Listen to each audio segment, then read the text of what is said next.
It's time to chill out and get ready for a mediocre Q&A live stream. If you're old enough, grab yourself your favorite adult beverage, and if you're not, stick with apple juice. Put your feet up and relax. If you have any questions, feel free to ask them in the chat. And now let's cue up the intro music.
Hello, how are you guys doing this evening? Hopefully you guys are all doing well. It is warming up a little bit here in Southern California. Our temperature today was like right in the low 60s, and I think we drop into the like high 40s tonight. And then I think later on throughout the week we're going to hit the 70s. So this is our slow climb out of our what we call our winter, which I realize is nothing compared to you guys in the Midwest and back east or up north. You know, our winters are super mild, but this is our slow climb. By April and May, we'll hit typically about 100 to 110 degrees. And then come June, July, August, we'll be 110, 115 degrees-ish, you know, depending on the severity of the summer that we get. So, but hopefully you guys are doing well. For those of you, I want to kind of introduce myself. I've been trying to do this more often. For those of you that are new, okay, my name is Chris. I'm an HVACR service technician, business owner, and I make these videos on YouTube to just share the little bit of knowledge that I have, okay? I started making these videos about a year and a half ago, I think that's what it was. And never really anticipated this happening, doing what it's doing with this channel. It's very humbling. I do have to say that. Very interesting. So, you know, that's who I am and that's what I'm doing. And the whole point of this stream is to answer the questions that I get and try to answer the live questions too that are in the live chat. For those of you that don't know, the YouTube chat, if you're watching on your phone, there's a button that says live chat. If you're watching on a computer, you should obviously see the chat popping up. If you're watching on your TV, you're kind of SOL because I don't think there's a way to watch the chat when you're on a TV other than looking at your phone and watching the chat. I know that may sound weird to some of you guys, but at my house, we haven't had network TV for years, so we watch YouTube on our TV all the time. When I watch a live stream, I'll go into my office just so that I can participate in the chat. But anyways, now that I kind of go off on those little tangents, I tend to do that a lot too. So got a couple things on my list right here. See a lot of familiar faces or familiar screen names, I guess I should say, down in the chat. So hey to everybody. Really appreciate you guys taking the time to come in here. Again, very humbling that you guys actually take your time and come listen to me jabber for an hour and a half or whatever it usually lasts. So Definitely want to cover some topics, and then I'll definitely get to your guys' questions in the chat, okay? Do me a favor. So what happens when I'm doing this is I'm focusing on the camera, and I'm focusing on my monitor in front of me. I need to set up another webcam so you guys can see what I'm talking about, but I'm focusing on my monitor in front of me, and it has my list of things that I need to talk about. Every once in a while, I glance over at the chat. So if you guys do put a question in the chat, do me a favor, please put it in caps lock. My moderator, Justin's in here. He's going to help me to try to make sure that I see them. But things may go by because I tend to go off on tangents and talk for 5-6 minutes, and then the chat has gone by like crazy, and I don't see your question anymore. You're not going to hurt my feelings. You're not going to piss me off. Post it again, okay? I'll be honest with you. If it's a question I'm not going to answer, I will usually say I'm not going to answer that, okay? So feel free to keep posting it. That way I can try to get to it. If I miss your question during the stream, throughout the stream, my moderator bot is posting my email address. It's hvacrvideos@gmail.com. Feel free to send me an email, okay? Some of the questions that I'm covering today are because of emails, and I try to go over them, okay? So really appreciate it, and thanks so much for everybody that's coming in here. Oh, great one. I'm gonna answer that one right now. I happened to look over and I saw something. Isaiah, I don't know how to pronounce your name, man. I'm sorry, I don't know how to pronounce your name, bud. Your last name. But anyways, great question. Union versus non-union. Guys, I have no opinion either way. Do what's best for you and your own, okay? I live in Southern California. We are not a union strong state. Therefore, it wouldn't be the best decision for my family to go union, okay? But I have a very good friend that's union, and he loves it. So I have no opinion either way. There's good and bads to both union and non-union. There's good and bads to union workers and non-union workers, okay? There's lazy union workers. There's lazy non-union. There's amazing union workers. There's amazing non-union workers. It's both ways, guys. It's really about we're all humans, you know, and nobody's perfect, right? So whatever is best for you and your own, I suggest doing it.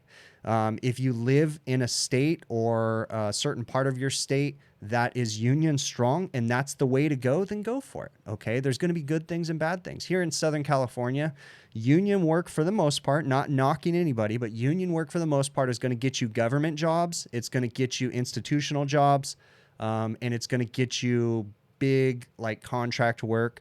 But it's not going to get you into my little niche, which is restaurants. For the most part, you're not going to get into restaurants if you're union unless you work up in like San Francisco or something like that. And even there, it's kind of hard. So anyways, I have no preference either way, whatever's best. Okay. Whoever offers the best training and offers the best benefits package, but understand something. Just because someone says that they're going to give you this great benefits package, can they follow up with the work? Are you going to stay employed? And that goes for union or non-union, okay? So I have no preference either way. Same thing, or I guess I should say, you know, in the past, I realized that unions used to be way super strong, okay? And in some parts of the country, they're not as strong anymore. And, you know, we really, really needed unions to protect the workers, okay? It's become a lot easier for workers to be non-union and still have good benefits. So again, it's just whatever's best for you, okay? You know, some places, you know, I would consider in the past and even so today, you know, the union tended, usually offered the best training packages as far as proper apprenticeships, right? I mean, even the term, I think, well, no, not the term, but anyways, they offered proper apprenticeships and ways to grow within the industry better, okay? But again, it's all regionally specific, you know? I mean, here in SoCal, it's, you know, it's kind of a give and take. So no opinion either way, just whatever is best for you, okay? So I want to jump into this right off the bat and answer an interesting question that I had. Don't take offense to the way that I'm going to answer this question. Just listen to the words that I'm going to tell you, okay? So I got a question from someone, and they said, how do you determine pricing for a business? And this particular person that emailed me said, because, and again, I'm paraphrasing his email and I could be taking it wrong. So again, I'm not digging at anybody, but his email implied that he's never worked for a company, but he's done HVAC for 5 years. Now, the way that I understand that email is more than likely right after school, he started his own business and or whatever reason started his own business. So he's asking me how to price, you know, expansion valves, walk-ins, what kind of stuff that is. Okay, so I'm going to answer this the best that I can. First off, I don't quite agree with someone without proper experience starting a business, okay? It's very easy to hurt yourself and to hurt your competition, right? And what I mean by hurt is underprice everybody in your area to get the work, but then you're really hurting yourself in the long run. You may make a couple bucks by being the cheapest person in town, but are you really making money when you look at the big picture, when you look at how the business works overall? You know, are you really going to be doing well, or are you going to be so busy that you can't keep up and your business fails because you can't keep up with the demand, or you price it so low that you're not making a profit? So yes, you're busy, and yes, however many employees or just yourself is going crazy, putting out fires, fixing things, and all sorts of things, but you're not making a profit. So again, I'm not digging at anybody, but in my opinion, you need to work for a company for a certain amount of time. You need to learn how business works, okay? Business is not something that you just pick up and jump into unless you're some crazy, crazy smart unicorn. I mean, really, business is difficult. Running a business by itself, you know, I really don't get into the business aspects of things because I don't have confidence in my ability to discuss how I run my business and all that stuff, okay? So I focus on the technical side because that's my specialty. Luckily, I have a partner that I work with. The partner happens to be my dad, but I have a partner, and we equally share the business responsibilities. And my focus is the service side, the company side, the customer relations, you know? So, I really think that a person needs to have proper experience before they start a business. Now, okay, in your situation, the person that emailed me, well, you don't have proper experience. You're up shit creek. You need to know what to do.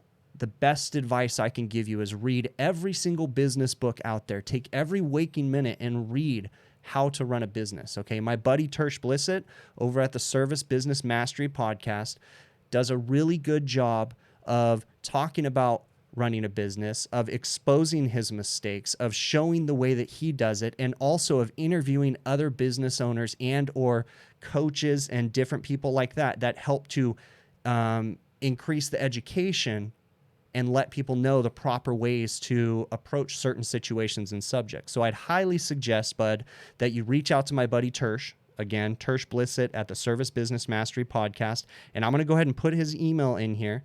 And for those of you guys that have business questions or are interested, and maybe he won't answer your question, but maybe he can direct you to the right people. Okay, so I'm going to post that in the chat right now. Feel free to send Tersh an email. And I did clear this with him, so he is cool with me putting his email in there. He does a really good job of, you know, bringing that side of the trade to the social media outlets. You know, he does some YouTube stuff, but more of his stuff is podcast form. But definitely a great person to reach out to. And if he doesn't have the answer, like I said, he can direct you, you know, towards the right place to get the answer. Okay. But the best thing I could say is read books. And again, there's no perfect way for every single person to start a business or run a business, okay? My method of running a business is to not leverage myself to run that business, okay? I am not perfect, and I'm not saying this is going to work forever, but we run a cash business, right? We really, you know, we have credit at supply houses, but we don't use it, okay? We basically put everything on a credit card and we pay that credit card off every single month. So we don't take out business loans. Now, I realize some people have to do that, and that's just the way you have to do it, but that's how we choose to do it. So it's going to be different for every single person, okay? And every single situation. But whatever you do, I can guarantee you this, it is not a good idea to leverage your life to run your business, meaning that don't mortgage your house, don't mortgage your cars, you know, don't do all this different stuff to keep your business afloat or to start your business, because what happens if something fails? Yes, it may work out and you may hit the lottery and your business may succeed and you may make a bunch of money, but there's a really good chance and the odds are against you with that working. So if you leverage your life to start a business or run a business, you're setting yourself up for failure, in my opinion, okay? But again, reach out to my buddy Tersh. Maybe he can give you guys a hand, okay? All right. I'm going to look at the chat here and see what I'm missing. And then I will, there you go, man. Someone already got the Tombstone quote. That's awesome. That one was for you, Joe, HVACR North. I was hoping you would guess Tombstone because you're supposed to have watched that movie already, Joe. Have you watched Tombstone yet? That's an inside joke between HVAC North and a bunch of other YouTube guys about, yeah, anyway, so that's just funny. But yes, the movie is Tombstone, one of my favorite movies. That's an all-time American classic right there. So let me see what else I got. Did I already talk about the calls for last week? No, I haven't, and I'm about to get to that right now. So the 2 videos that I released from last week, first off, I did kind of a bonus episode. I did another HVAC Our Life episode, and that was the videos that I'm doing with my wife. The reason why we're doing those videos was originally, and then it kind of turned into something else, but originally I was getting all these comments, you know, in the past saying, you know, how do you do it? You seem to have everything made. You seem to be, you know, this great technician. You seem to be well-rounded. I'm not, guys. I'm a person just like everybody else. I screw up.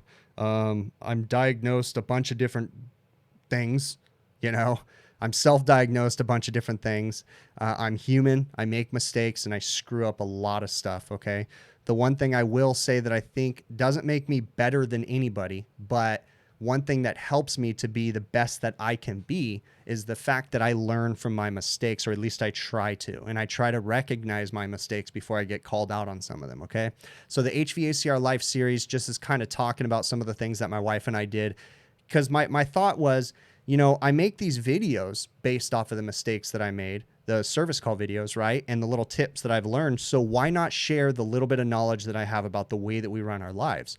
Not saying that my way is right for everybody, but you know, what works for me. The biggest thing about the HVAC Our Life video that we talked about was our finances, right? And that was, my wife and I got married at a very young age, and we made a lot of mistakes. We made silly mistakes. We bought a house in 2004, right before the market crashed. We paid way too much money that we shouldn't have been able to be loaned, essentially, because we were given an interest-only adjustable rate, stated income, meaning that we didn't have to put any money down. We didn't have to prove our income, all that stuff, right?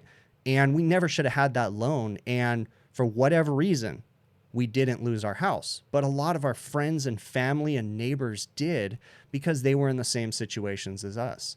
You know, I thought because the bank was going to loan me money that I could spend it, but I didn't have the money. So anyways, that's why we make these videos, is to share the little bit about, you know, the mistakes that we've made. And we covered some of that stuff. I covered talking about in some of those videos with my wife, talking about my wife's illness that she has, which is hypothyroidism, specifically Hashimoto's disease. And mine is just, you know, just normal mental stuff that everybody goes through that a lot of people hide, but I'm very open about it because I realized that hiding my anger problems and my anxiety ended up causing more anger problems and more anxiety. So I just share that little bit about myself, not saying that my way of solving things, which was going down the path of seeing a therapist and taking medicine, is not necessarily the right way for everybody, but just discussing that kind of stuff. So we're trying to, I don't know if it's correctly a word, but I try to humanize myself and make myself look vulnerable and show my mistakes and my weaknesses, okay? So enough about the HVAC Our Life series. The next video that we released was the video on the QRC walk-in install that I did. All right. We had a beer walk-in that wasn't working properly. Talked to customer. I think I made a video a while back. The condenser was all rotted out. The customer went ahead and replaced the equipment, and we went and did an install. Everything was going smooth on that one. It was awesome. I mean, other than finding a mistake with the electrical when I had another technician miswire the contactor. He wired the line voltage into the load side of the contactor. So, you know, and I pointed that out. You know, people make mistakes. I talked to him about it. He learned from it. But it's really important to, when you're starting the equipment up, you don't just turn it on and walk away just because it's running. You don't just clear the sight glass and call it a day. You stop, you wait, you do a proper startup, you do a proper commissioning, you check the vitals, you test the limit switches, you test the pressure controls. And because I was doing that stuff, I was able to find a problem. I was able to find that the compressor contactor was incorrectly wired, because when I pumped the system down to check the receiver level, you know, it didn't turn off. And in that situation, had I not waited for it to turn off or not checked the pressure control, I cleared the sight glass. I could have just walked away. And then maybe it would have been, well, it would have been a callback. It would have been an issue. We would have had an iced up walk-in cooler probably. Well, actually, no, because it had a solenoid valve, but eventually we would have ruined the compressor. So, you know, going through your equipment and being thorough is very important, right? Another really important thing is understanding the sequence of operation, right? When we're doing preventative maintenances, that's the best time to learn the sequence of operation. Of course, talking to the company that you work for, making sure they're okay with you spending some extra time, play with things, feel things, watch the unit operate, learn how it works, okay? When I'm doing that install, I have no business installing that equipment. And I'm saying this to all you general contractors out here that watch this, right? I don't think many do, but I've come across many walk-ins that were installed by general contractors. Just because they have quick connects doesn't mean that you can just twist it on and start it up, right? You need to have the proper people installing this equipment. Same thing goes for a general contractor that just uses his handyman to do the plumbing. You know what? You need to read the instructions. You need to know how systems work. You need to know sequence of operation before you just start plumbing things in. One of the biggest things that I see, and I have videos on it, where ice machines are installed improperly. Drain lines are literally plugged up solid because they weren't piped correctly. Ironically, I have a video, I don't know the title of it, but it's probably one of my most popular videos where I have a brush that I shoved up into an ice machine tube and it looked like a poop stick when it came out. Anyways, that's one of my most popular videos. And on the back of it, I pulled it out because the drain was plugged up, and there's a big fat sticker on the back of the ice machine that says how to plumb it and how to put the Pea Trap. And I'm looking at it when I had to fix it. I'm just looking at that sticker going, the guy couldn't see the giant sticker. Like, we're not talking a tiny sticker. We're not talking an instruction manual. There's a fat sticker on the back that says, this is how you pipe the drain. And it's like, geez, people can't see that. So in my opinion, that's someone who doesn't know what's going on, you know, just performing a task because it looks like they can just throw PVC on something and anybody can glue PVC together, right? But there's an art to what we do. So following the instructions, understanding the sequence of operation is very, very important, okay? I'm going to get to the chat and then I'll look and see some of my other things I got to talk about. So did that quick QRC unit have a time delay on startup? Oscar. So yeah, the QRC units. Okay, so first off, let's explain what the QRC is. So many years ago, Heatcraft, a refrigeration manufacturer, one of the bigger ones out there, probably if not arguably one of the biggest of pre-made refrigeration equipment. They bought basically, well, they became Heatcraft when they bought almost every single company and they merged together and become this giant conglomerate that's actually owned by another conglomerate. And now, did you know Heatcraft is actually owned by Linux Industries now or whatever? They're all one big company now. Very interesting. But anyways, Heatcraft came out with a beacon system many, many years ago. The beacon system is a fully communicating system where the condensing unit communicates with the evaporator downstairs, all kinds of safety controls, electronic expansion valves. It was way before its time. Very advanced system. Well, one of the complaints, this is my understanding, and I'm paraphrasing the description that was given to me, but one of the things was the beacon system was a little too complicated, and people wanted the efficiency of the beacon system without having to go with full communication and all the fancy stuff, so they made the QRC, the Quick Response Controller. What the Quick Response Controlled System does, thank you very much, Chad, for that super chat. That's awesome, man. I really appreciate it, bud. You're a cool dude. Thanks, man.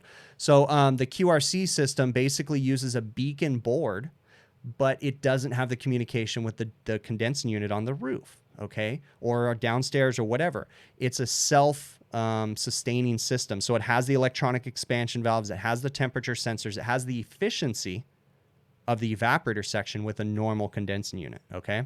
So learned a lot of lessons on my first couple QRCs, which I've done quite a few, and I've never made the mistake that I've made on this last one, but I'll get to that.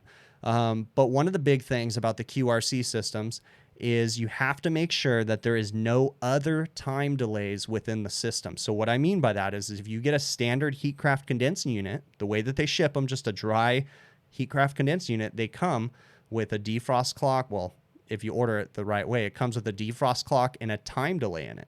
You have to take that time delay out. The time delays can't be in the system with the QRC. Thank you very much, Joe. I really appreciate you, bud. You're awesome, dude. The QRC systems, you can't have a time delay other than the time delay that's already built into the board, okay? So to answer your question, the QRC evaporator controller has a time delay built into the controller, but you have to make sure there's no other time delays within the system. The standard Heatcraft condensing unit comes with a time delay. You have to take it out of the picture or you will run into problems, okay? Let me look down into here and see what I'm missing. Okay, I'm going to keep going, you guys. If I'm missing your questions, post it again, okay? All right, I'm probably losing track of where I was at. So on the QRC walk-in install. So one of the huge mistakes that I made was I was following proper refrigeration practices. I was brazing with nitrogen. I pulled a proper vacuum, and then I did a pressure test with nitrogen, and I made one simple mistake. I pressure tested, I think at 174 PSI of nitrogen on the high side and the low side. And on the side of the evaporator, there's a giant sticker that says, do not pressure test higher than 150 PSI. Now, I have heard from a lot of people that I'm brain fart here right now, but the sensors, the pressure sensors on the Heatcraft units are prone to failure. But in my situation, I could only associate the fact that the pressure transducer failed was because I overpressurized the system with nitrogen. Again, don't know if that's the exact cause, but whatever, okay? I ended up warranting the part, but when I started it up, I noticed I was going off on low superheat. And at first it looked okay, but then when I went downstairs and checked the pressure at the evaporator and then found that the actual controller's pressure reading was slightly higher than, I think 20, 30 PSI higher than what I was reading, I knew I had a problem. And luckily for my sake, my local supply house was still open and they had a pressure transducer in stock, so I was able to swap it out. It wasn't a big deal. The lesson that I learned is it's super easy to pull those pressure transducers off. So every single install I do from this point forward, I'll just simply unscrew the pressure transducer, do my pressure test, do my vacuum, and then put the pressure transducer back on. It's that easy. I'm just going to do that from now on. I actually have 3 more installs of the new system that's replacing the QRC, and that is the Intelligen, which is Heatcraft's new fancy system. I know they keep changing it, but they have an Intelligen system. It's supposed to be, I don't know, whatever, the next best system. Who knows? It's got all kinds of crap on it. So we'll figure that out too. And I'm sure I'll make mistakes on that stuff too. All right. But it's very important to properly commission stuff so that way you can catch any problems that might arise and you can fix them before they become a service call. So let me see what I'm missing in here. Storm, how do I negotiate with customer to get in when you want? Most want us in when the kitchen is closed very early or midnight. Great question, Storm. So I run into that all the time. I deal with restaurant refrigeration, and most of my restaurants, they want you in at certain hours of the night. Here's the simple thing. I luck out, right? My customers, first off, I don't do very much night work. Every once in a blue moon. I used to do a lot more, but it's very difficult as a contractor to do night work because when you look at it, let's say you give a guy a night job, right? For the most part too, here's another thing. I don't comfortably like to do night work without having 2 technicians on site because I've heard too many horror stories of someone getting hurt. And I shouldn't say too many. I've heard one horror story of a gentleman falling off of a ladder and passing away. And they found him the next morning, right? Because he's working at night. Nobody's calling to check on him.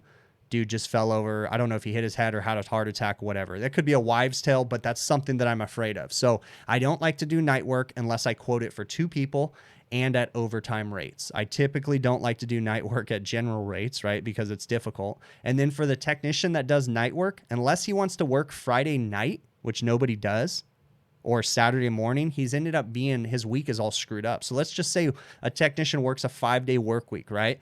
But instead he works Tuesday night, right? Well, if he still wants to get that 5-day work week, he's going to have to work another day during that week. And nobody wants to work Saturday at straight time, so it creates a problem. So I really don't care to do night work unless we really, really have to. But I'll price my night work at overtime rates. And then I just put it in the customer's hands. If you want me to do night work, here's what we do. It's going to be this much an hour. It's going to require 2 technicians to do that night job versus you guys getting in here early. And usually what I'll do is I'll talk them in. So like for instance, tomorrow morning, I have an early morning job. I have to change an exhaust fan motor, adding a 5 horsepower motor to an exhaust fan. And I have to change a VFD. I know it's going to take me a while and the customer wants their equipment running by 10 a.m. So I have the customer coming in at 6 in the morning, 6 a.m. They're going to be on site and we're going to get in there early. And in fact, I can, because it's on top of a shopping mall, I can actually get there earlier. But I just try to coordinate the stuff accordingly and put it in the customer's hands. I'll gladly do the night work if they want to pay the rates. We'll deal with it. But for the most part, I'd rather not. So hopefully that answers your question there, Storm. All right, let's see. All right, I am going to go ahead and go back to my list right here. Cold rails. I want to talk about cold rails. So I got a question from anyways, I'm not even going to go into that, but I got a question about how cold rails work when it comes to prep tables and what kind of tips I could give to diagnosing cold rails. Here's the difficult thing. The short answer was every manufacturer makes their own cold rails and they beat to the tune of their own drum, meaning that there's not really one rule of thumb I can give for working on a cold rail system, okay? The most common cold rail system is, and what we mean by cold rails, you have a prep table that has a refrigerated section down below, but they have pans up in the top and they want to be able to access the food easily without having to open a door, and they want that food to stay cold and they don't want to keep a lid on that food, okay? So what they tend to do is they have a cold wrap or a cold well, and it has pans set inside of it and it's refrigerated. The way that it's refrigerated, for the most part, it's actually a low temp system, but because the food is not covered on the top, it maintains the proper temperature, okay? So just barely enough, you can maintain your food at like 40 degrees, okay? One of the biggest problems with cold rails is ambient intrusion, right? So you have a kitchen that's, let's be honest, okay, in the summertime, our kitchens, you know, if we're lucky, they're 80 degrees, if not 90 degrees, if you're in a horrible climate. Well, when you have 90-degree ambient air beating down on top of an open pan that's only refrigerated from the bottom, we tend to run into temperature issues, right? The surface food is going to be warmer than the food underneath the surface food. So each manufacturer kind of has their own method of combating this problem. The biggest advice I can give when it comes to cold rails is you need to reach out to the manufacturer and learn the sequence of operation and how they design their cold rail to operate. For instance, I'm very, very comfortable and deal with them a lot is the HVACR Blue system cold rails. Okay, the HVACR Blue system it's essentially a tiny chiller, and it has a condensing unit with a flat plate heat exchanger, and the refrigerant stays within the condensing unit section, and there's a small glycol pump, and it pumps glycol throughout the refrigerated base section and throughout the refrigerated cold rail section, right? And it acts as a chiller. There's no fan motor in the cold rail up top. So it just uses the surface of the refrigerated space touching the pans and the cold moving around, you know, that basically makes the unit operate properly. So there's some other manufacturers like Delfield, one of the other manufacturers that I deal with a lot, that doesn't use a glycol pump, okay, but they actually still use glycol, and they're just using it to get even heat transfer, basically. And they have a refrigerated pan that just has a 3/8 copper line. I just did a video recently dissecting a Delfield, so you guys can see how that works, but it's just they make their own evaporator with a copper line wrapped around just in a well, basically. And then people put the pans in there and they bring the temperature of that down to a certain temperature to allow for the proper temperatures of the box. Now, there's some tips that go specific with each different cold rail. Most cold rails out there are TXV systems, so they're more than likely going to have a receiver. I don't come across very many cold rails. I used to, not as much anymore, that were capillary tube. Okay, they did work, but they were a little bit different. But for the most part, we run into TXV systems. So, you know, you're basically, as long as you have a solid column of liquid going to your expansion valve and you're not overcharged, then what you're going to do on those cold rail systems, once they're close to being down to temp, you're going to adjust the superheat. You need to reach out to the manufacturer to find out what that superheat is. One little tip I can give you on a cold rail is that, and this is on a prep table, if you have a cold rail and a base section that have the same compressor, so it's a multiplex system, you have one compressor, 2 solenoid valves, 2 TXVs, the top section's one section and the bottom's another, oftentimes it will be difficult to troubleshoot the refrigeration section on that cold rail, okay? So the best bet I can give you is that when you're diagnosing each individual section, the bottom versus the top, is to isolate that section, meaning that if I'm working on the top, once I know that the refrigerant charge is correct, I have a clear sight glass, we have the proper subcooling, whatever it may be, then I'm going to turn off the section I'm not working on, and I'm going to diagnose with just the top running, okay? Or vice versa, just the bottom. Because they tend to run into issues where the cold rail will steal the refrigerant. It's kind of tricky, you know, when it comes to that. But basically just understanding sequence of operation, the best advice I can give you is reach out to the manufacturer and pick their brain. But if you're going to call a manufacturer, make sure you have your information in front of you. Don't call them and say, what do I do? You know, call them and say, look, this is what I'm observing. Go to them with some logic and say, this is what's happening. This is what I think is happening. What are your guys' thoughts? You know, come to them prepared so that way they can help to answer your questions. All right, let's see what else I got missing in here. I'm not seeing anything yet, guys. So if I'm missing your questions, throw them in caps lock. I'll definitely try to get to them. Okay. So I ran into an interesting problem, guys. we have to use our brains when we're dealing with stuff, right? And we have to use logic and think about things. What I ran into the other day was my supplier, and I posted something on Facebook. If you follow me, maybe you guys saw the conversation going on, but my supplier that gives me my R290 or sells me my R290 refrigerant just changed manufacturers that they supply. Now, I heard all kinds of reasons as to why they changed, but we're not going to get into that. But they changed manufacturers. They used to sell me a 14-ounce can of R290, and now they're selling me an 8-ounce can of R290. So when my supplier, when I asked them for a can of R290, and they said, well, here's the new can, and I looked at it, and I go, that's only 8 ounces. And he goes, yeah, what's wrong with that? And I said, that potentially can pose a problem. And here's the problem, guys. Have you ever charged a system, with, let's just say, whatever refrigerant, R22, and you notice that there's a point at which the system won't take any more refrigerant from that cylinder, right? And if you don't hook up a recovery machine to it, there's always going to be leftover refrigerant within that cylinder of R22. And the reason why is because there becomes a point when the system pressure, evaporator pressure, suction pressure gets higher than the remaining refrigerant pressure that's in your tank. Okay, so when you have an 8-ounce can of R290, I'm not saying it won't work, but you get to a point where it gets very close that you're not going to be able to get that remaining refrigerant out of that can, and potentially you might not be able to charge your system. And the reason why I say that, we have a charge limitation in the United States right now on normal R290 systems of 150 grams, which I think is like 5.2 ounces. So if you have an 8-ounce can, we need to put a maximum of 5.2 ounces in that system. There's the potential that you're not going to have enough refrigerant in that R290 can that only has 8 ounces to get all the refrigerant that you need into the system. So the reason why I'm bringing that up, I realize that, it might work in some situations, especially if you can warm up the can or it's warmer outside. But the colder that can gets, the harder it's going to be to drive that refrigerant into the system. So what I want you guys, or what I'm trying to explain is that I'm trying to think about things before someone just hands me something and says, here, this is what you're going to use now. I think about it logically and I try to analyze it and I say, wait a minute, that doesn't seem like it's going to work. Now, I could be wrong. So I'm open to, but I make it a discussion. I talk to the supplier and I say, I don't think this is going to work because this is what I'm running into. What do you guys have? What are your opinions on what's going to happen here? And then I reach out to other people, like I posted on Facebook and I put it out to the people. Hey, what are you guys doing in this situation? And it doesn't sound like many people have really had the issue yet, because I think this is a new change that's happening. So it's an interesting one. And it's very important. I try to stress, looking at the big picture and looking at stuff like this, so that way you could potentially not run into a problem. Another issue that I'm having, with the R290 systems, and I think I pointed it out on my latest video, is an interesting one where the scales that we're using aren't necessarily accurate enough to measure the refrigerant down to the right measurement. So I think the recent system that I was experimenting on, I think it took 113 grams.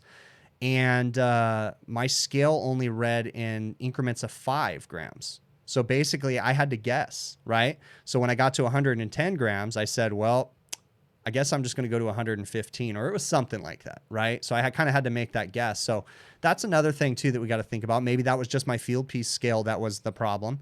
And I'll reach out to field piece because I do have contacts with them and let them know, like, hey, this is a potential issue, So it's looking at the big picture like that. While we're talking about scales, guys, and I'll definitely get to the chat again too, but I'm just going to keep going on what I'm talking about. But while we're talking about scales, I had an interesting conversation with a service technician the other day, and I'm gonna run the scenario in front of you guys, and you guys tell me what you think, okay? And I'm looking for input from the chat on this one because I want to see what your guys' opinions are. So we went to go do some work on an ice machine, and the service technician recovered the charge out of the ice machine. Cool, good stuff. I explained to him that I wanted him to use a scale to weigh the refrigerant charge. Okay. And to make this make sense, actually, this wasn't the other day. This was a couple years ago, and you guys get the drift, right? So anyways, we have we recovered the charge, right? And I had to stress the fact that it's very important that when we're recovering the charge, guys, that you need to make sure you have a scale underneath your recovery cylinder. And here's why. We were working on a system that took 12 pounds of refrigerant. It was a Manitowoc ice machine, okay? And yeah, if you recover 12 pounds of refrigerant into that recovery cylinder and it's empty, it's cool. It's a 20, it's a 30-pound recovery cylinder, but you quickly learn that that doesn't mean anything. I think it can hold 19 pounds of 404 because it's actually, they call it a 30, but it's not. So I think you can put 19 pounds of 34 in it, or of 404, I believe. But anyways, the point that I'm trying to make is I have come up on many systems that were overcharged, and it's very easily to recover the charge and overcharge a recovery cylinder and not realize it. It's very, very important that you don't do that. You don't want to ever put too much refrigerant into a system because you run the risk of creating an issue, right? There's a reason why we can only put so much refrigerant into that cylinder, because of safety limits, and they don't want anything to happen. If the cylinder was to overheat, you don't want it to explode. So it's very important. I explained to the technician that we put a scale underneath there when we're recovering. Now, another issue though was, and the technician did, he put a scale under there. He knew that we recovered the right amount of refrigerant out of the system. But where we ran into the problem was when we were charging the system. And when we charged the system, I was charging my system. I weighed the refrigerant in. Everything was good. We were working on 2 ice machines. The other technician was charging his system. And before I realized what happened, I looked over and I noticed that he was just about done charging his system, but he didn't have a scale underneath his recovery cylinder. And I said, wait a minute, what are you doing? And he goes, well, what do you mean? He goes, I weighed it coming out, so why do I need to weigh it going back in? And I said, okay, I'm going to ask you a question. I said, so you weighed that gas coming out of that cylinder? And he goes, yeah. And I said, how much was there? And he said, 12 and a half pounds, I believe is what it was. And I go, okay, great. I said, so how much of that refrigerant is going to go back into that ice machine? And he goes, 12 and a half pounds. And I said, are you sure? And he goes, yeah, why? And I go, same thing with the R290, guys. There's always going to be a certain amount of refrigerant left in the system. Unless the system's so big that it can suck all the refrigerant out, right? There's always going to be refrigerant left over in that system. So when we were done charging, when he couldn't put any more refrigerant back into that system, we still had to add an extra 1.5 pounds of refrigerant into it to get the proper charge. But because he didn't have a scale underneath it, he didn't know how much extra gas he had to add, right? So we ran into a problem. So proper refrigeration practices, using your scale is super important. When it comes to charging the customer, we don't estimate on how much refrigerant you used. You know, we actually measure it, and we're honest with the customer. So we weigh. A lot of times, if I'm going to go charge like an air conditioning system, right? And let's just say on an air conditioning system, I can use subcooling or superheat, whatever I'm doing. Okay. So I will typically weigh the cylinder before I take it up onto the roof. And then when I bring it back down, I'll weigh it. Okay. But if I'm weighing the charge back into the system, I'm always going to use a scale. So it's important to understand and use our proper refrigeration practices. So that way we can, make sure that we did everything correctly. Okay. So, I guess that really wasn't a question, so I don't know why I asked the chat that, but it was definitely an interesting problem that we ran into, and it's really important that you're using a scale when you're going through that, okay? Let me answer this question right now. Rito, it says, how do open-air restaurants and their equipment operation compare to standard restaurants? Open-air restaurants and their equipment operation compared to standard restaurants. Yeah, so open-air restaurants are definitely a new trend. They're getting more and more popular.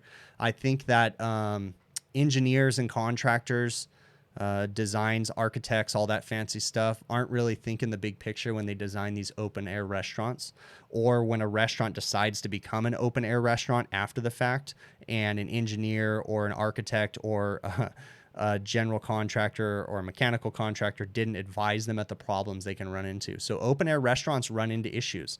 Down here in Southern California, open air restaurants are really popular by the beach because everybody wants that open air feel.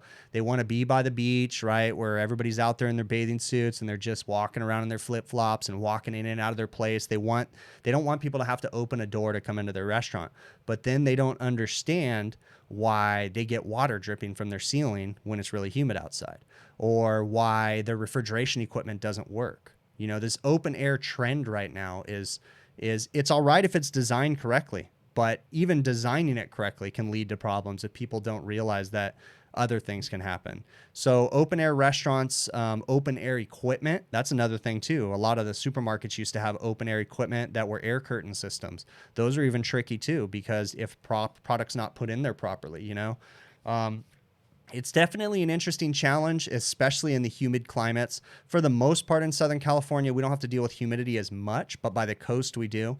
But out here in my area, the Inland Empire, it's kind of deserty. You know, it gets to be 115 degrees. I don't care how well your restaurant was designed. An open air restaurant's not going to do well in 115 degrees. It's not going to fly. The infiltrating heat's just going to be too much. I mean, it's going to be an issue. So it's definitely a challenge dealing with the open air concepts. On an 8-ounce R290 can, can't you put the can into warm water to aid in charging? And yes, HVAC Rookie, you can. Okay, and I have done that. It's just another challenge. So if you're going to put the can into warm water, you have to have that warm water on the scale, and it has to be submerged in that warm water the entire time you're charging it. So what I have done, I have it on video, I think, was I took a pan with water, and then I took another pan and put water in that and put the can in between the two pans and put the scale underneath there and had the can sitting in warm water to drive the refrigerant into the system. So yes, you can do it, but it just creates another problem. With 8 ounces, let's just take the ounces out, right? Let's look at grams. When you're charging in grams, it's so easy to make a mistake there. So you have to have everything zeroed out properly, and it will work, but there's a lot of thought that has to go into it, and you have to be very precise. When you're using an 8-ounce can, if you hook an 8-ounce can up to a 4-foot refrigerant hose, you've got a problem, because a lot of that refrigerant is going to get stuck in that hose and not make it into the system too.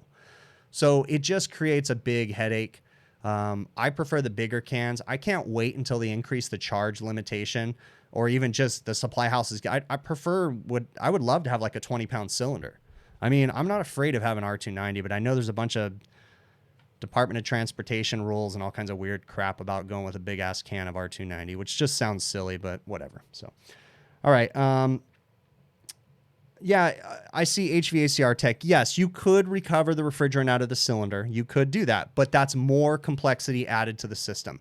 And if you were going to do that, you would have had to, I mean, it's just another thing you got to do. And recovering the refrigerant out of the cylinder, for instance, we use the, I have 2 recovery machines at my shop. I have the Appion G5 Twin, and I have the Fieldpiece Mr. 45. Both of those, a substantial amount of refrigerant gets stuck inside the recovery machine. So when you're trying to get an extra, I would be bold in saying this, but I think I'm pretty accurate. If you're recovering a pound out of something, you're going to have at least, I'd say pretty close, I'm estimating, to a half a pound stuck inside that recovery machine that you're not going to get out because of the design of the recovery machine. So again, you know, in that situation, you would have to have extra refrigerant in your recovery cylinder to make sure that you get the proper amount into the system, if that makes sense. I don't know if I'm verbalizing what I'm thinking in my head. My head thinks really weird, guys. So, all right, let's see what I missed in here. Do I trust that vacuumed recovery tanks are actually clean on the inside when you pick the exchange one from the wholesaler? Great question, D-Hard. Hold on.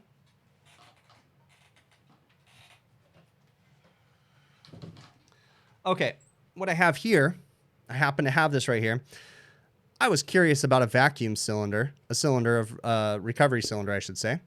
And this came out of a vacuumed recovery cylinder. This is the tube. And guys, too, people ask me all the time why I invert my cylinder. It's because of this dip tube. This dip tube acts as a restriction. This dip tube is going to the liquid port. This goes down into the cylinder. And this is how it pulls. This is how the ports work. It pulls liquid. Now, I don't know if you guys can see that.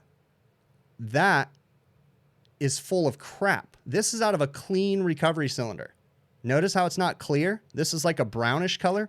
The whole inside of that tank, and it was a vacuum down tank, is full of crap. And I often find when I pull a recovery tank, just shake it, and you'll hear shit flying around inside there, just dangling around, little whatever in there.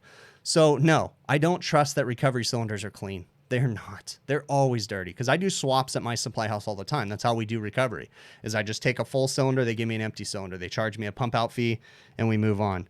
But I run into that all the time. Let me see what I'm doing in here. Oh, got you. Okay. Let me see here, and I will post this link real quick, and then hang on.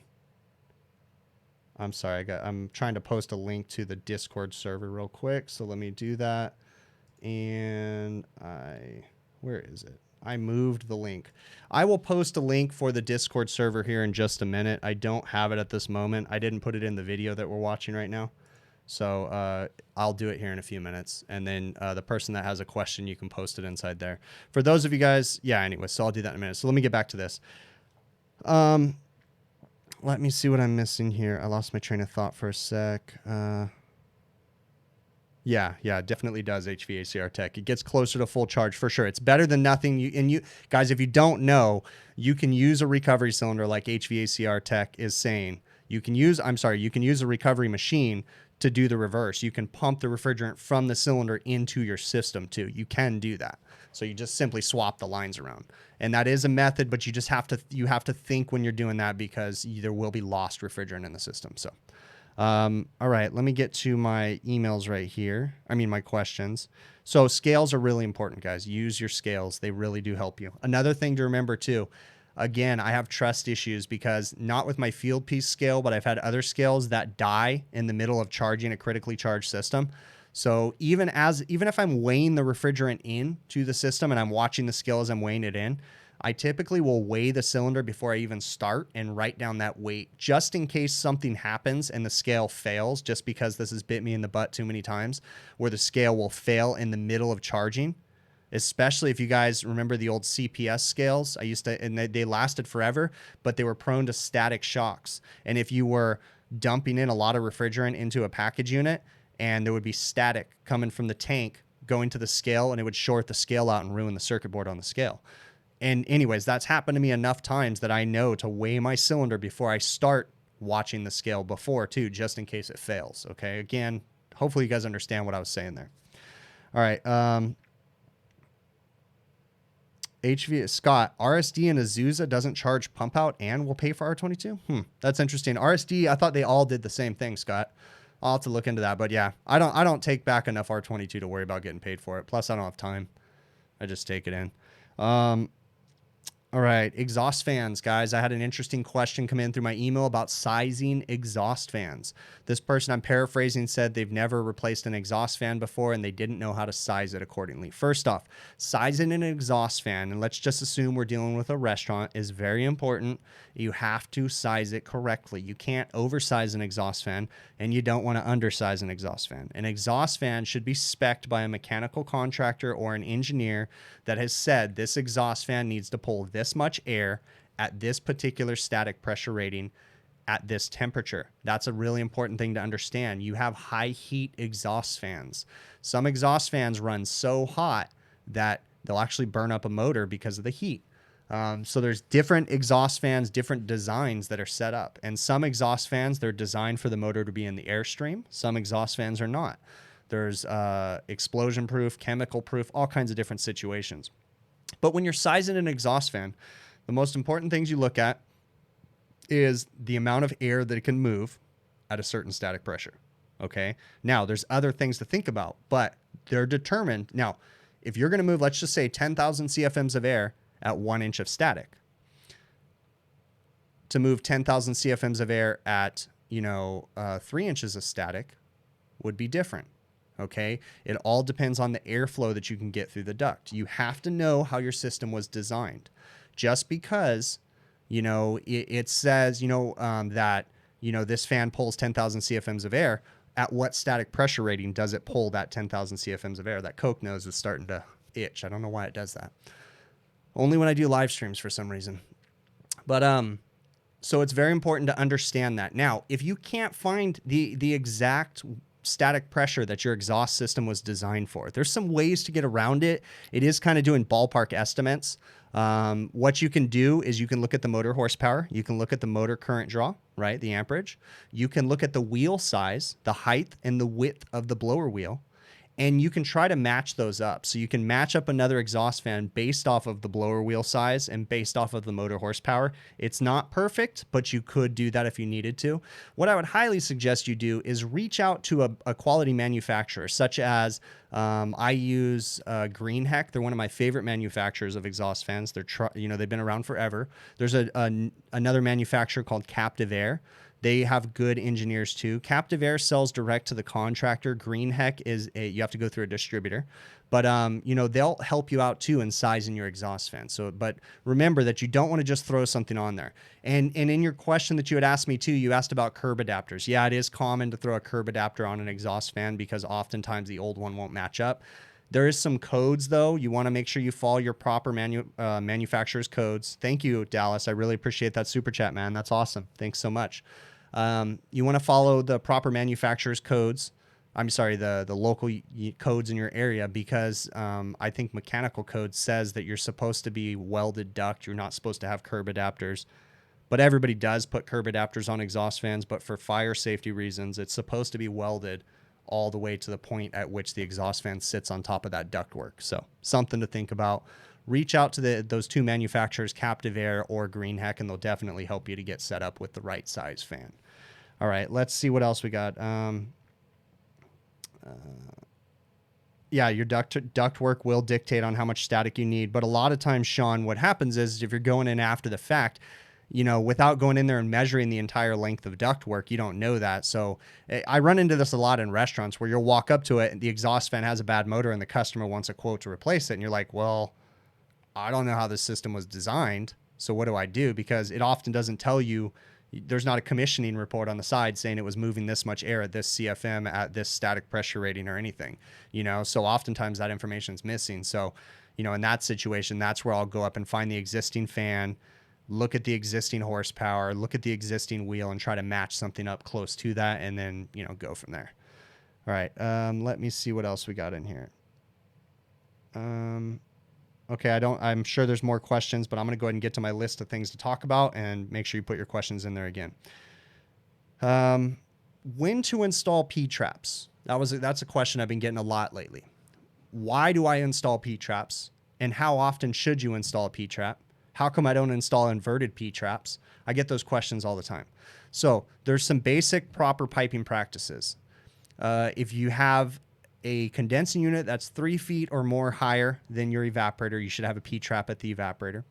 If you have a line set length in excess of 20 feet, you should have a Pea Trap in between, right? So for every 20 foot after so again, rules of thumb, you always want to lean on the manufacturer. The manufacturer is going to dictate things, but rules of thumb is always put a Pea Trap on your evaporator as long as your condensing unit's 3 feet or higher. And then for every 20 feet after that Pea Trap, you should put another Pea Trap. And technically, you should put an inverted trap on the roof too, okay? But I don't always do inverted traps because oftentimes it's not convenient. I'm going to tell you guys that proper practices tell you to put those traps in. I've seen many systems operate without Pea Traps and they run just fine. The reason why we have a Pea Trap there is for proper oil return to the compressor, because what can happen is if, again, worst case scenario, you have really low superheat, you have a bad expansion valve, you wash out the oil out of your compressor. Okay, you got low superheat coming back, it washes the oil out, that oil is going to go somewhere. If it makes it down to the evaporator and the evaporator is 40 feet below the condensing unit, once it gets down to the evaporator, it's going to be hard for that oil to get back up. So in that situation, Pea Traps would help because the Pea Traps would help to increase the velocity of the refrigerant, grab the oil droplets, bring them back up to the compressor. That's the purpose of a Pea Trap, okay? So you always want to try to follow proper piping practices, but again, lean on the manufacturer. And the reason why I bring that up, Manitowoc ice machines, for instance. Manitowoc ice machines, you don't have to install a Pea Trap unless it's over a certain length, okay? Because the way that their system's designed, they don't require you to install a Pea Trap unless certain things happen. So, the manufacturers of every particular piece of equipment is going to have an installation guide. I think I have one right here. A really good method right here, if you want to get general rules of thumb, Commercial Refrigeration for Air Conditioning Technicians is a great resource for basic piping practices and basic rules of thumb. My go-to in the past, I don't do a lot of design work, was the old Copeland refrigeration manuals. These are becoming more and more difficult to get. There is links on the internet that you can download these for free, right? But I don't know that you're technically supposed to do that. So I'm personally not going to share those links, but I do know that if you do a search for the Copeland Refrigeration Manual PDF, you can find these, but I'm not going to share them. But they have some basic, this is when I went to refrigeration school. I've got little tabs from when I was doing piping practices and different things like that. This definitely helps. The commercial refrigeration for air conditioning technicians helps, and the installation operation manuals. Heatcraft does a really good job of giving you proper piping practices. Heatcraft has all kinds of information on their website. Another great resource is Spoilin, actually, spoilin.com. Go to spoilin.com, and they have all kinds of great proper refrigeration practices on their website too. So just do some reading, guys. The commercial refrigeration for air conditioning technicians, there's a link in the show notes of this video for this one. Unfortunately, like I said, I don't have a link for the commercial refrigerator. I mean, the Copeland book. All right. How does a scroll compressor work? I am not the person to come up with that answer right off the top of my head. I would suggest that you look up Emerson or Copeland scroll on YouTube. Copeland has some great YouTube videos that are going to explain it properly. That'll help you to understand. A scroll compressor doesn't have valves. It has plates that basically rotate. One of them rotates and one of them is stay still. I actually have scroll plates sitting right back here. Hold on, I'll grab them.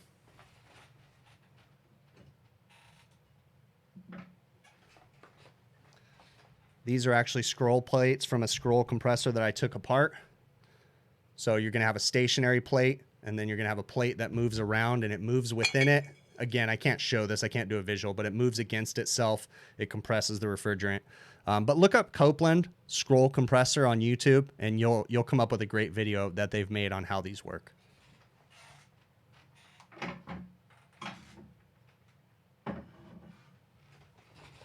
All right, let's see what I'm missing here. What's the cost of the book Commercial Refrigeration? Commercial Refrigeration for Air Conditioning Technicians. I don't know. Click the Amazon link. It's probably $200 or something like that. $150, $200, somewhere in there probably, if I had to guess. But look at the Amazon link, you'll see. I honestly don't. Numbers go in one ear and out the other. I half the time don't even pay attention. Can I put your... Oh, yeah, definitely. You're on my list of things to talk about, too, but I'll go ahead and put it up here right now, Ralph. Guys, so my buddy Ralph in here from Honeywell. Ralph is the person... In fact, I asked Ralph a question the other day. So whenever I have regulation questions, when I want to know about alternative refrigerants, different things like that, I always suggest leaning on my buddy Ralph. He works for Honeywell Refrigerants. He's always willing to help us out, and he's always a really cool dude answering everybody's questions. I'm going to post his email right now. You guys feel free to give Ralph an email if any of you have questions about any R22 alternatives, about 448A. I've been getting a lot of questions about 448A today. Not a lot, but I was having a conversation with someone today. Guys, I've been using 448A refrigerant as my R404A replacement. Slowly, as they phase out R404A across the country, California, it's already basically being phased out, but in other states, it's slowly being phased out too. You guys are going to have to find alternatives for R404A for the refrigeration guys. 448A is the chosen refrigerant by me that I've been using. It's a fairly easy changeover. You can actually, I prefer changing the valve. I prefer changing the orifice or the piston, not the piston, but the nozzle inside the expansion valve distributor tube. I prefer doing all of that, but talk to my buddy Ralph. Because he works for Honeywell, and they basically have a whole procedure for doing a 448A retrofit, and you technically don't have to change all those components. You can use existing components. Best case practices is to replace the expansion valve, replace the nozzle, size your equipment correctly, but it can be used with existing equipment too. So 448A is definitely a great refrigerant, and it's working really well for me. But again, reach out to Ralph. He'll help you guys out. So, have I heard of the OxyCool air conditioner uses water as a refrigerant? What's my thoughts? I've seen a bunch of different manufacturers come. I honestly haven't read too much into that stuff.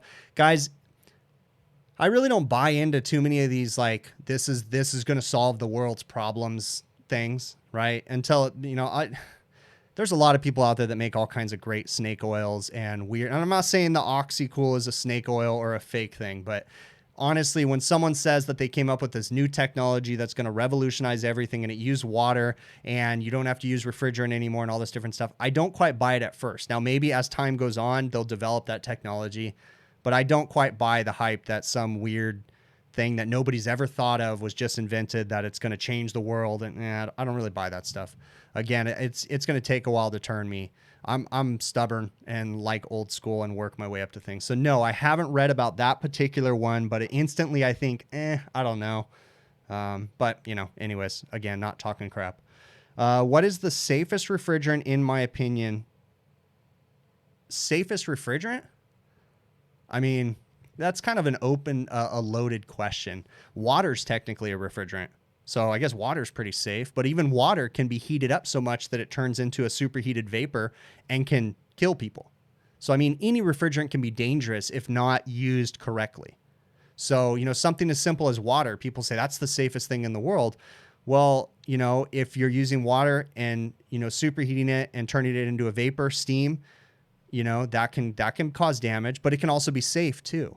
So, you know, refrigerants can be dangerous, you know, that might have flammable components in it, such as R290. It's a hydrocarbon refrigerant. Yes, it's flammable. Yes, it's odorless. Yes, it could explode. But if you follow proper refrigerant practices, it's not that big of a deal. So honestly, I don't know what the safest refrigerant is. I mean, that's kind of a hard question. I mean, that's a relative question too, because what's safe? R22 causes cancer. So does every other refrigerant. I don't think water causes cancer yet, but then again, I do live in California and everything causes cancer. So in case you guys don't know, in California, when I go to the supply house, sorry, the Coke nose is going crazy. When I go to the supply house and let's say I want to buy 27 quarter-inch couplings, right? You know what a quarter-inch coupling is to join two pieces of copper pipe together? Every one of those couplings has to have a cancer warning on it. A sticker that says, known to the state of California to cause cancer. Every single item has to have a cancer warning on it. California is freaking nuts, guys. All right. Let's get down to the bottom and see what I'm missing. Let me see. Hey there, Mr. Ted. How you doing, bud? Good to see you in here. It's not a blank hat, actually. Look at it carefully. That's my American flag hat. It's actually one of my favorite hats. Look at that. Bam. America, right?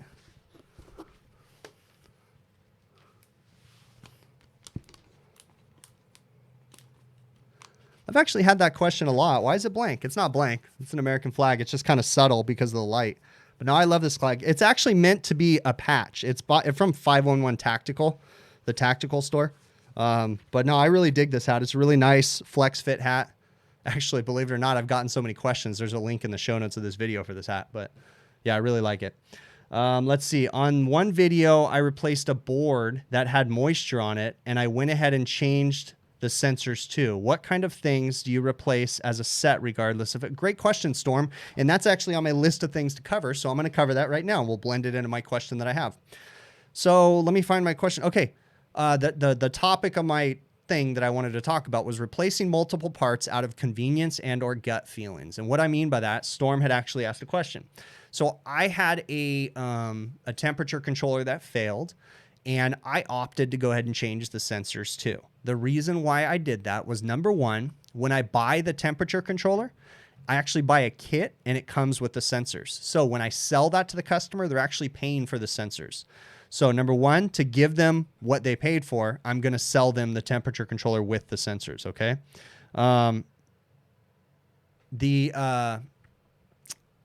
But also out of experience, I know that the temperature sensors have a very high failure rate on those particular temperature controllers. So I have JJ, thank you very much for that super chat, man, or the super sticker or whatever that's called. I really, really appreciate it. You guys are super awesome. Really, thank you very much, bud. So when it comes to changing components, I use oftentimes my experience to know that, hey, if I'm going to, like, for instance, let me tell you this. So on an ice machine, whether it be a Manitowoc ice machine or a Hoshizaki ice machine that has multiple expansion valves, if I have one failed expansion valve, I'm changing them both if it has two. And actually, the manufacturer recommends that too. Same thing with Manitowoc ice machines. The other day, I had a failed cool vapor valve on a Manitowoc ice machine. I changed them both because there's two.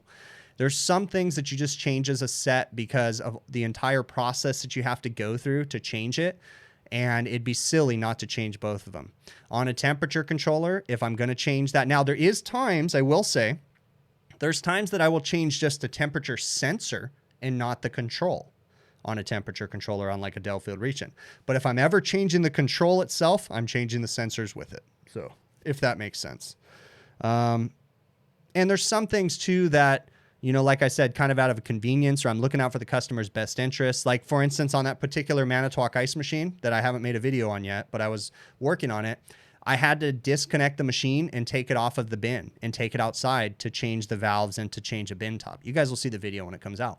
When I had it off, there's another part that fails on those Manitowoc ice machines on a regular, and that's the evaporator sensors. So since I had it off, I changed the evaporator sensors, even though they weren't bad, but I was doing the customer a service because trust me, when they go bad, it's really difficult to change the left evaporator sensor. So I just changed them when I had it down.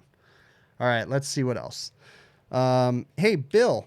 Congrats today, bud. My buddy Bill just hit 3,000 subs on his YouTube channel. That's awesome, man. I actually have a little thing right here that I wanted to post that. So I'm going to put this right here. Congrats, Bill. Boom. There you go. Really think it's great that you hit that on your channel, bud. So there's a link to my buddy's Bill's channel, Curious HVAC Guy. If you don't already subscribe, go check out his channel. It's a cool dude. Lots of great videos, very similar to mine. All right. Let me see. Let me see what I'm missing. All right. Okay, I'm going to get back to my list and see what else I got on here. I already had that all pre-ready and everything there, bud. All right. Heavy stuff on the roof. That's another thing that I wanted to talk about. Another question that I had. Guys, for those of you that are tuning into this too, again, I'm going to recap real quick. These questions that I'm answering are either from the live chat or questions that people have sent me through emails or YouTube comments that I happen to read. And I just find the ones that I think are worth talking about on the live stream. So if you got a question you want to ask me, send me an email to hvacrvideos@gmail.com, post a comment on my YouTube channel. I try to read every single comment and acknowledge every single comment. I may not respond to every single one, but I definitely try to. Let me take a drink here real quick.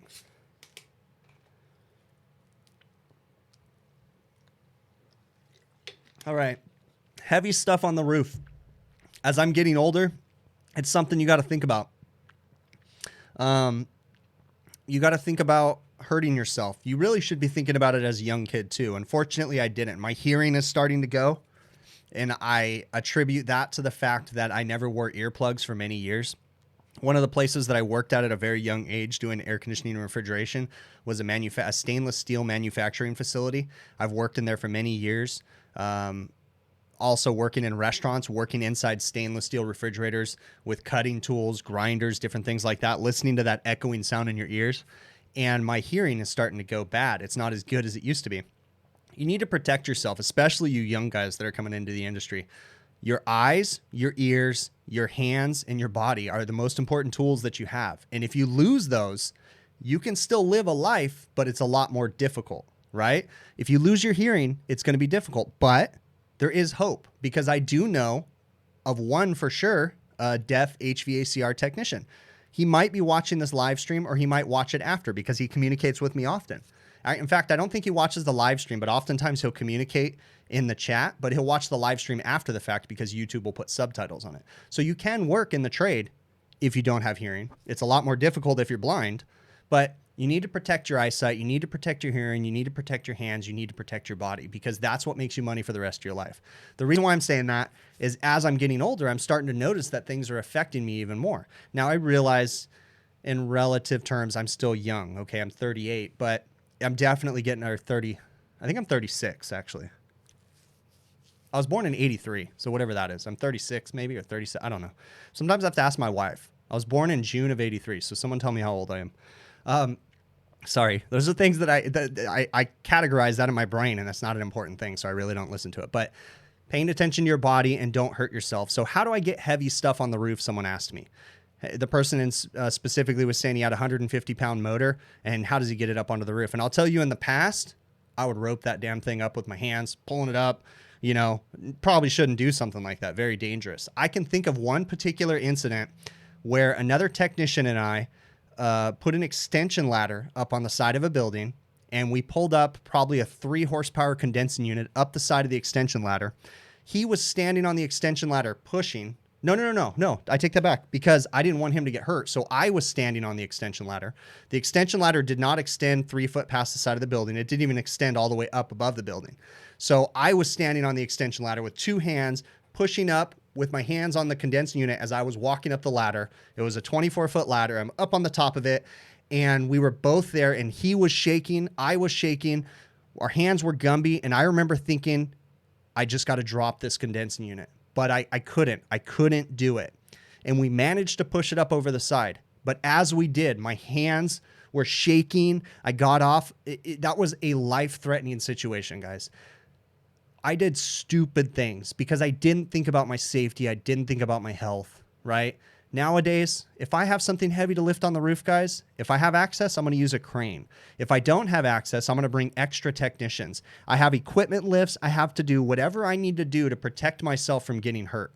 You can do pulleys and gantries and come-alongs and all kinds of stuff. You guys can set up trolleys. You can set up ladders. You can do all kinds of things, guys. You can use your brains and not be stupid like I used to be.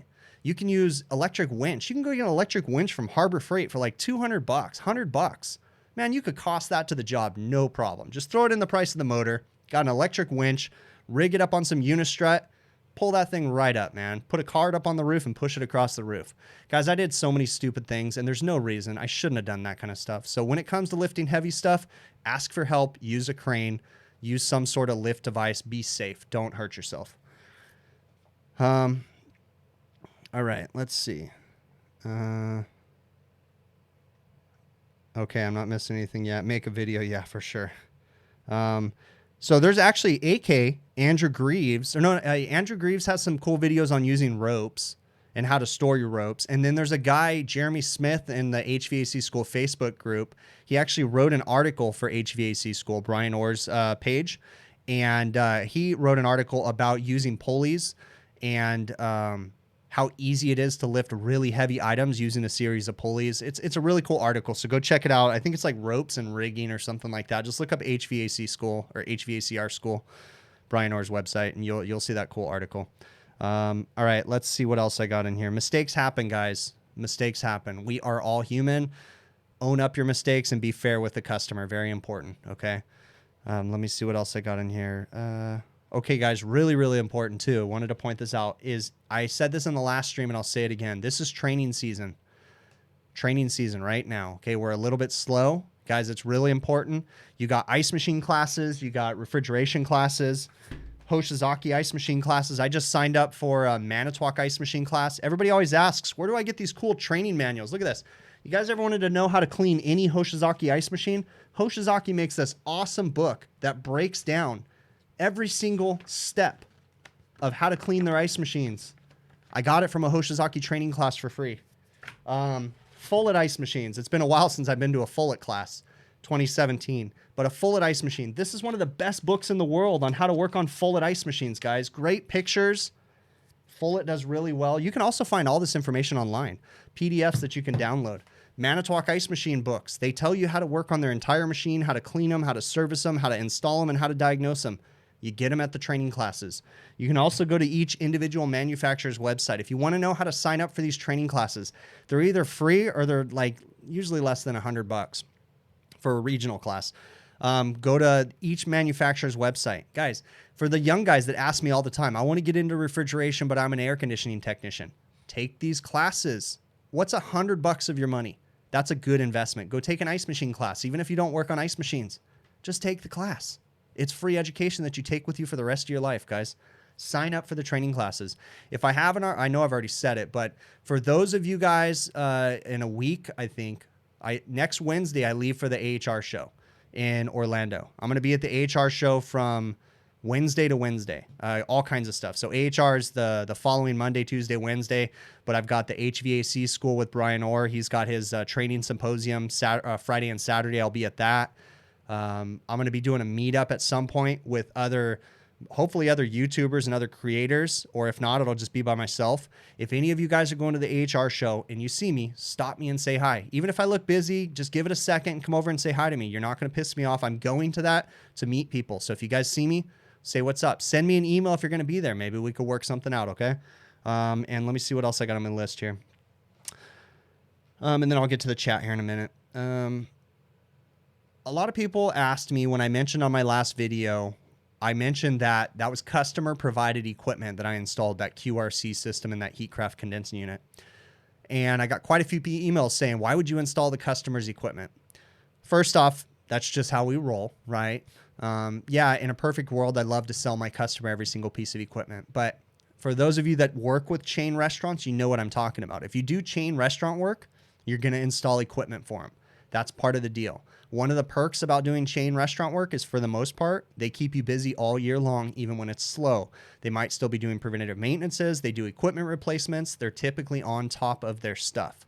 So, you know, I could be super slow right now, but knock on wood, and I don't have anything wood. I have a fake wood desk next to me. Because I do chain restaurant work, I've got a crap ton of installs to do. Now, granted, they're their equipment, and all that I'm selling them is line sets, refrigerant, disconnects, you know, installation materials. But hey, it keeps us busy and it keeps us moving. So that's, you know, one of the things about having to deal with chain restaurants is you just got to deal with what they give you sometimes. So, all right, let's see what I'm missing in the chat. Which is better, digital compressor, hot gas bypass, or compressor with VFDs? It really depends. I mean, they all have their benefits. I really can't say which one's better. Now, okay, so let's say digital compressor. Does it have proper power protection on it? A digital compressor or an inverter driven compressor or a VFD, anything with electronics, fancy electronics, is going to have strict power requirements. If you have Southern California type electrical issues where you have brownouts, low voltage, different things like that, unless you have some sort of protection on those devices, maybe you're going to run into problems. So maybe in that situation, you choose just a standard hot gas bypass. It just depends. But, you know, the digital stuff theoretically is more energy efficient and it's easier to work on theoretically. So it's a give and take. It really depends on your situation and what's the best, you know, for your situation. With restaurant refrigeration, oh yeah, it's the nature of the beast when you're dealing with restaurants. You just got to install it sometimes. Let's see. Yeah, definitely, Ralph, for sure. I was actually going to email you, Ralph. Maybe we can schedule some time at the Honeywell booth or something. I'm getting a bunch of manufacturers reaching out to me because I'm set up as a media person, you know, media, whatever. I have media access to the show. So I get people emailing me like every day, multiple people that I have no interest in talking to. They want to schedule times to come do interviews and different things. Maybe we should set something up, Ralph. All right. Let me see. Any questions I missed, guys, throw them in the bottom of the chat because I'm going to knock these out right now. Where is the show happening? It's happening at the Orange County Convention Center, I think, in Orlando, Florida. I think that's where it's at. It's the AHR show in Orlando, Florida. Let me see what else. There's online site for Hoshizaki books. Yeah, HoshizakiAmerica.com, I think. And you have to go to Hoshizaki's website. I think it's HoshizakiAmerica.com. And you can download. They have like a download link or a service link. Same thing with Manitowoc Ice Machines, Isomatic, Scotsman, Follett. They all have, just go to the manufacturer's website. They got links. Let's see. Where's the show? Oh, I already answered that. What is my favorite exhaust fan brand? Probably my favorite would be Green Heck. And my second favorite would be Captive Air. Let's see what else. What am I missing? Yeah. All right. So yeah, I really appreciate if you guys give the video a thumbs up. It really does help the stream. And it helps it to get noticed by a lot of other people. So if you guys could give the video a thumbs up. One of these times I'll do a screen share and show you guys how to do a thumbs up. But let's see what else. All right. How do I deal with the customers that stand over my back and tell me how to do my job? So in that situation, it's very important that you understand the sequence of operation and you understand how to communicate with people. So if I have a customer that hovers over me, then what I'm going to do is politely, I'm okay with it. I don't care. But I'm going to talk to them and I'm going to tell them like, look here, you know, I hope you don't mind me talking, but I like to verbalize things and I'm going to explain it. And then I show them like, hey, this is what's going on. Instead of being afraid of them standing over me, I'll just bring them into the troubleshooting process and just say, look, this is what I'm doing. This is why I'm doing it. Use it as an example to bring up things to the customer. Be like, you know, that compressor doesn't quite sound right. You know, we might want to talk about something with that. Something's going on there. You may want us to investigate that more. Or look at how dirty this is. Who's been washing this condenser? This thing's pretty beat up, man. We may want to consider, you know, doing this or, you know, just sharing everything and then explain the troubleshooting process. I'm not afraid to have a customer stand over me. I mean, I'm just going to walk them through the whole steps, you know, just like I do with the video with you guys. I'll just talk them through it. All right.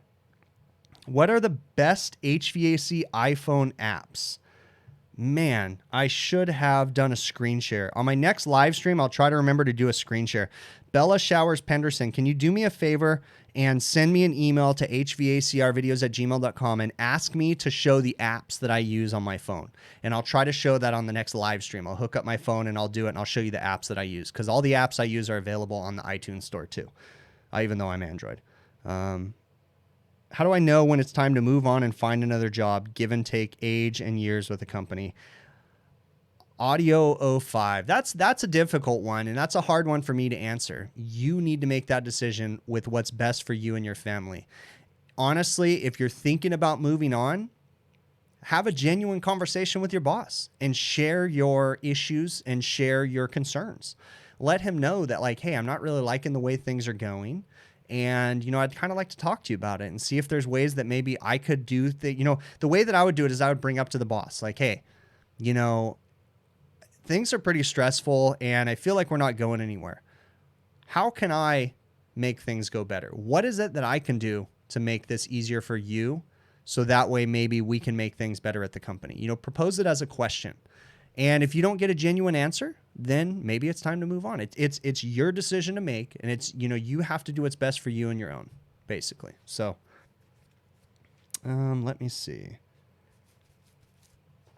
What if you put oversized condensing unit on a walk-in freezer like your boss put, a 30 horsepower unit instead of a 12 horsepower? If you put a oversized condensing unit, potentially you're going to have some compressor cooling problems, because you're not going to have enough refrigerant coming back to the compressor to cool the windings, because our compressors are typically refrigerant cooled. So we're relying on that superheated gas to come back, and the lack of superheat basically, but the cold refrigerant to come back and cool the compressor windings. Plus, on top of that, you could potentially have some oil return problems, because if you're choking down the return, you're not bringing enough refrigerant back. You're theoretically not bringing enough oil back too. You're going to run into issues with your evaporator TD. You're going to run into all kinds of issues with an oversized. If it's truly that much oversized, I'm surprised it's even running and not shutting off on low pressure instantly. But thoughts on using field piece probes for a walk-in cooler and freezer? Are they worth it? Yeah, I love the field piece probes. Absolutely do. Paired with the Measure Quick app, they are awesome. Great probes. I still use a manifold. I use the field piece S-Man 480V, I think. Whatever the 4-port new manifold is. I use that. It's a great manifold, but yes, I use the probes quite often. I have a couple sets of probes. I use them with Measure Quick. Definitely worth a buy. In fact, there's a link in the show notes of this video. Guys, the links in the show notes, they're actually Amazon affiliate links. It doesn't cost you guys anything extra. If you just click on the affiliate link, it just helps me. Even if you don't purchase the item, guys, it's kind of weird, the whole Amazon affiliate thing. So let's just say you go to the show notes of this video and you just click the link. For the next 24 hours, I get credit for anything you purchase from Amazon. And it doesn't cost you anything. And I mean, when I get credit, I think I get like 1% or 1.5%. It's just like a small percentage, but I think in all honesty, it's very little what I actually get from Amazon. But yeah, just check out the links. I highly suggest that you actually don't buy your tools from Amazon, and that you buy them from like True Tech Tools. They have a really good rewards program, and you can use my buddy's offer code Zach with use the offer code Shop Talk, and you get like 8% off at True Tech Tools. They're a better place to buy tools from for sure. So let me see what else I'm missing. You're newer to light industry, any type or in learning more refrigerants like R134A. Send me a question, Jason, hvacrvideos@gmail.com. Send me an email and I could talk to you more about that. But do I work on residential buildings? No, I don't work on residential. Sorry, bud. Only commercial. Hey, but you know what? My buddy Ted, who's right above you right now, he is anti-DIY HVAC. If you click on the 3 dots next to his name, it'll take you to his channel. And Ted does residential videos. Ted's a great channel to check out. He has good stuff on there. Let me see. I'll post a link to Ted too. But you could just click on his name, anti-DIY HVAC. I'll post his link right now. Hold on just one second. Yeah, Ted does a lot of residential air conditioning videos. Ted's a cool dude. Makes some good stuff. Here is Ted's email address, right? I mean, YouTube channel. go give Ted a subscription for sure. He's a cool dude. Let me see what else we got. Hold on just 1 second. And, oh, wait, I know how to do this. Hold on. I'm going to post a link here real quick. Video upload. Yeah, and anyways, yeah, that's not going to work. So, all right, let me see what I'm missing here in the chat.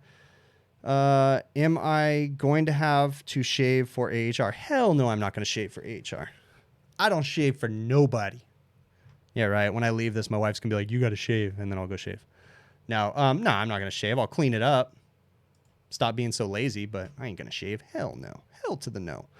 All right, gentlemen, I am going to wrap this up. I really, really appreciate you guys coming in here. Emails, hvacrvideos@gmail.com. Send me questions, whatever you guys got. Really, really appreciate it. Yeah, I think that's it. Check out my new YouTube channel, HVACR Tools. I keep plugging it, but one of these days I'm going to post a video on it. I got some plans, guys. I got some interesting plans with that channel. It's going to be tool reviews and all kinds of stuff, so I'm working on them. That's going to be coming through soon. I am going to go ahead and transition on out of here and cue up the outro music, and we will catch you guys on the next one, okay?